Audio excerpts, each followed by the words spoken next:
gas bersolar. Oi! North Sea এটি কোনো সাধারণ সমুদ্র নয়, এটা একেবারে যুদ্ধের ময়দান। এখানে একটিমাত্র ভুলও আপনার কিংবা আপনার সঙ্গীদের জীবন ঝুঁকিতে ফেলতে পারে। এই ভয়ঙ্কর জলরাশিকে অনেকেই ব্যাটেল গ্রাউন্ড বলে ডাকে। এখানে বেঁচে থাকার জন্য মানুষ তার সব রকমের দক্ষতাকে কাজে লাগায়। একজন সাধারণ নাবিকও এখানে এসে হয়ে উঠতে পারে এক দক্ষ ও অভিজ্ঞ নাবিক। এই জায়গায় কেউ হয়তো অভিজ্ঞতা অর্জন করে ফিরে যায়, আর কেউ হয়তো নিজের জীবনই হারিয়ে ফেলে। এটা এমন এক স্থান যেখানে ভুল করার কোনো সুযোগ নেই। একটিমাত্র ভুল করলেও তার মাসুল দিতে হতে পারে নিজের জীবন দিয়ে। কিন্তু আপনি কি জানেন কেন এই সমুদ্র এলাকা এত বিপজ্জনক? শুধুই কি ঢেউ, না আরও ভয়ানক কিছু ঘটে এখানে? আজকের ভিডিওতে আমরা দেখাতে চলেছি নর্থ সি কেন এত ভয়াবহ এবং বিপজ্জনক, কেন একটিমাত্র ভুল আপনার জীবন নিতে পারে।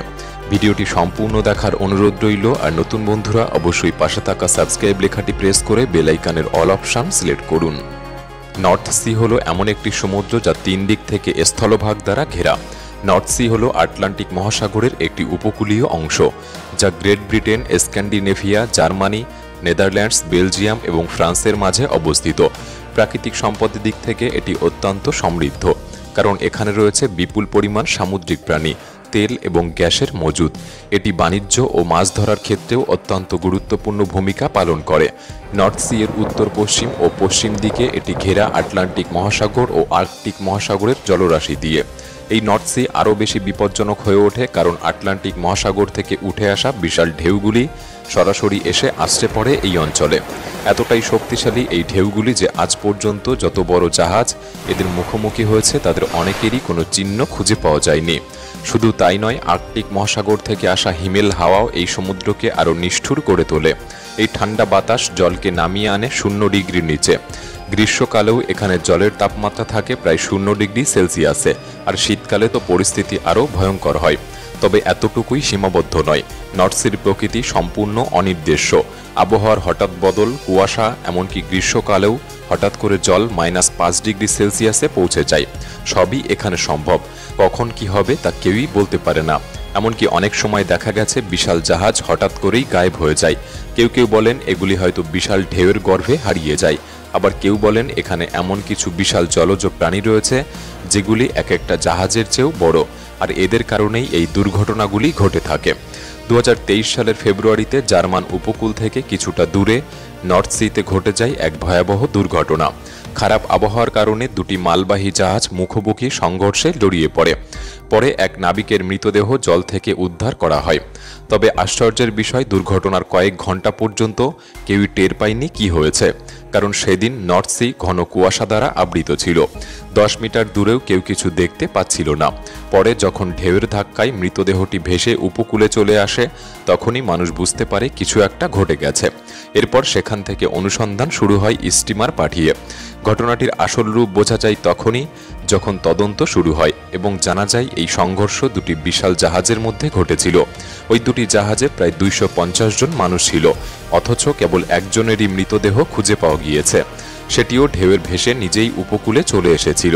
এই সংঘর্ষ ঘটেছিল নর্থ সিতে অবস্থিত হেলগোল্যান্ড দ্বীপ থেকে প্রায় 22 কিলোমিটার দক্ষিণ পশ্চিমে। ঘটনার পর জার্মানির central command for maritime emergency উভয় জাহাজের পরিচয় শনাক্ত করে অনুসন্ধান শুরু করে। তখন একটিকে উদ্ধার করা সম্ভব হলেও অপরটি খুঁজে পাওয়া যায়নি। জানা যায় সেই জাহাজটি সংঘর্ষের পর ডুবে গিয়েছিল। ডুবে যাওয়া জাহাজটি ছিল ছোট এবং তাতেই বেশি মানুষ ছিল, কিন্তু কাউকেই খুঁজে পাওয়া যায়নি। এই তথ্যটি নিশ্চিত করে German maritime search and rescue service. জাহাজটির নাম ছিল MV ভ্যারিটি এবং 3 দিন ধরে নিখোঁজদের খোঁজ চালানো হয়, কিন্তু কোনো খোঁজ না মেলায় তৃতীয় দিন অনুসন্ধান বন্ধ করে দেওয়া হয়। 2023 সালে ঘটে যাওয়া এই দুর্ঘটনাটি কোনো সাধারণ ঘটনা ছিল না, কারণ MV ভ্যারিটি নামের এই জাহাজটি যা জার্মান ব্রেমেন শহর থেকে ইংল্যান্ডের ইমিনঘাট বন্দরের দিকে যাচ্ছিল এবং এতে যুক্তরাজ্যের পতাকা লাগানো ছিল। ওই জাহাজে ছিল 1300 কিউবিক মিটার ডিজেল, যা সংঘর্ষে পুরোপুরি নষ্ট হয়ে গিয়েছিল।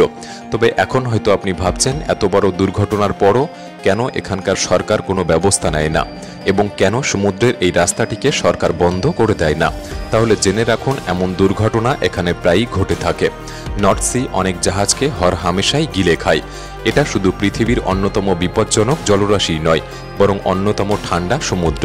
এখানে যদি কেউ জলেও পড়ে যায় আর সে সাঁতার জানলেও ঠান্ডায় জমে তার মৃত্যু নিশ্চিত। বিশেষজ্ঞরা বলেন নর্থ সিতে দুর্ঘটনার অন্যতম বড় কারণ হলো এর অগভীরতা। এই সমুদ্রটির দক্ষিণ ভাগে গড় গভীরতা মাত্র 100 ফুটের মতো। ঝড়ে যখন বড় বড় ঢেউ ওঠে তখন নিচ থেকে বালুকণা তুলে জলসহ জাহাজের ডেকে ছুঁড়ে ফেলে। ডেকে থাকা ছোট ছিদ্র দিয়ে জল বেরিয়ে গেলেও বালুকণা জমে থাকে। এটা নিয়মিত ঘটতে থাকলে ডেকে অনেক বালি জমে যায়, ফলে জাহাজ ভারী ও স্থির হয়ে পড়ে এবং তখন বিশাল ঢেউয়ের ধাক্কায় ডুবে যাওয়ার ঝুঁকি অনেক অংশে বেড়ে যায়। নর্থ সি কেবল ভয়ঙ্কর নয়, ভীতিকরও বটে। এখানকার কিছু কিছু জায়গা নিয়ে মানুষের বিশ্বাস ওখানে কোনো অশুভ শক্তি বিরাজ করে, যেগুলোর কারণেই জাহাজ ডুবে যায়। সন্ধ্যাবেলায় ঝড় ও কুয়াশাচ্ছন্ন শীত সহজেই বড় বড় জাহাজকে কাবু করে ফেলতে পারে। যেহেতু সমুদ্রটি অগভীর, তাই এখানে স্রোত খুব দ্রুত পরিবর্তন হয় এবং একসঙ্গে একাধিক দিকে বয়ে যায়, যার ফলে জাহাজ নিয়ন্ত্রণ করা প্রায় অসম্ভব হয়ে ওঠে। কখনো কখনো নিচ থেকে প্রবল চাপ পড়ে জাহাজের পাটাতনে, যার কারণে জাহাজ মাঝখান থেকে ভেঙে টুকরো টুকরো হয়ে যায়। অনেক পর্যটক যারা এখানে এসে খারাপ অভিজ্ঞতার সম্মুখীন হয়েছে, তারা ফিরে গিয়েও সরকারকে চিঠি লিখেছে নর্থ সিতে জাহাজ চলাচল নিষেধাজ্ঞা করার জন্য, কিন্তু বাস্তব বলছে এটা সম্ভব নয়, কারণ নর্থ সি এই অঞ্চলের অর্থনীতির একটি বড় স্তম্ভ। এই জলপথ যদি বন্ধ করে দেওয়া হয় তবে এই অঞ্চলের প্রায় 65% বাণিজ্য থমকে যাবে।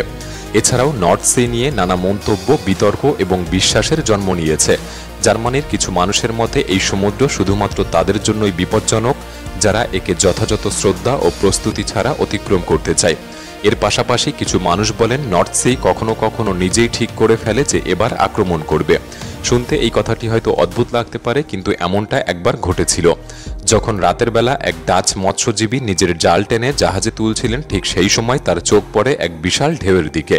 ঢেউটা এত বড় ছিল যে সেটি তার মাছ ধরার জাহাজের পেছনের দিকে থাকা বিম ট্রলারের একপাশে আছড়ে পড়ে। সেই ঢেউয়ের আঘাতে জাহাজের দুটি বিশাল পিলারের একটি ভেঙে যায়। এরপর অনেক চেষ্টার পর তারা ওই স্থান থেকে বেঁচে ফেরে, কিন্তু যেই মুহূর্তেই জাহাজটি ঢেউয়ের কবল থেকে বেরিয়ে সোজা পথ চলা শুরু করে, ঠিক তখনই দলের একজন সদস্য বলে ওঠে, দেখলে আমি বলেছিলাম না আমি এই জাহাজটিকে বাঁচাবই, এমন কত ঢেউয়ের সঙ্গে আমি লড়াই করেছি। এটা শুনে দলের সবাই তার দিকে তাকায় এবং বলে, এইমাত্র তো আমরা মৃত্যুর মুখ থেকে বেঁচে ফিরলাম, এবার একটু চুপ থাকো।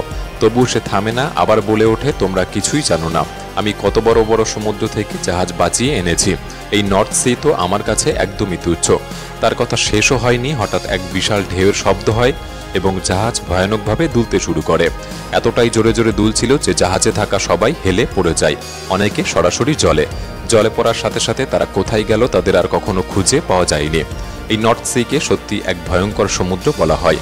অনেকে এই সমুদ্রকে দেবতার সাথে তুলনা করে। নর্থ সি একসময় ভাইকিংদের রাজপথ ছিল এবং তারা নর্থ সির আরাধনা করত। তবে আশ্চর্যের বিষয়, এই সমুদ্র আজ ভর্তি হয়ে গেছে তেল গ্যাস উত্তোলন কেন্দ্র আর অফশোর উইন্ড ফার্মে। প্রকৃতি যেন নিজের গতিপথ হারিয়ে ফেলছে সভ্য মানুষের চাহিদা পূরণ করতে গিয়ে, যার মাসুল হয়তো একদিন এই সভ্য মানুষকেই দিতে হবে। নর্থ সি সম্পর্কে আপনার আরও কিছু জানা আছে? আপনি কি কোনোদিন স্বচক্ষে ভয়ঙ্কর সমুদ্রের রূপ দেখেছেন? আমাদের কমেন্ট বক্সে লিখে জানাতে পারেন। আজকের এই ভিডিওটি ভালো লাগলে একটি লাইক করতে পারেন। তাহলে দেখা হচ্ছে পরবর্তী নতুন একটি এপিসোডে। ধন্যবাদ।